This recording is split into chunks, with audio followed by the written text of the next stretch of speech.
Good morning.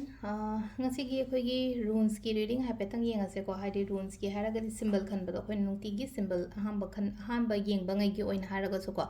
number ama choose tawse ko haidi number 1 se khansira natraga number 2 se khansira ko 1 dai symbol ama show tawroke 2 da symbol ama show tawroke adu haidi symbol duna haidi kari guidance bi ge haipado adu haipetang yengse ko haidi number oina khanbiro number 1 or number 2 ko adu sida leiba symbol mayam sidagi ani katang ne kolok to pe ko ado makha dagi lokhat se ko marak ado symbol number 1 ko symbol number 1 sida le ko 1 khan bangai gina r man ba symbol ama la e aduga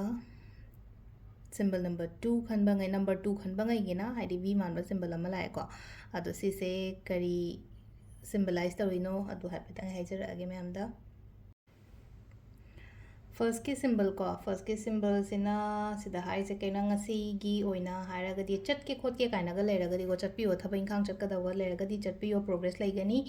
adugi lambi tu da phajana chat pa ko pa maina oina oi ko hadi proceed to virus ne ko hadi proceeding to aina tawge na khale just proceed that work growth kumba laigani adu da ko adugi chat to riba lambi tu da mai pa o haina pi ko ngasi thabai khang chat ka da ba leraga di chapi ba yai ko kem ta kai de ko sigi ahamba gi symbol sigi meaning se ko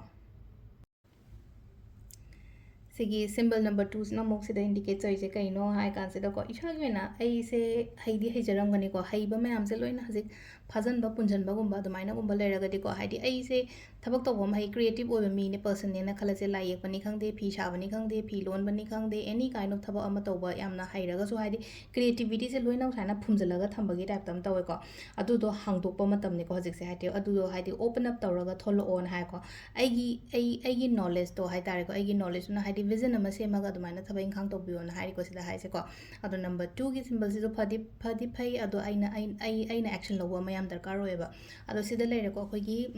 ngasi gi oina symbol gi runes gi reading se mayam thank you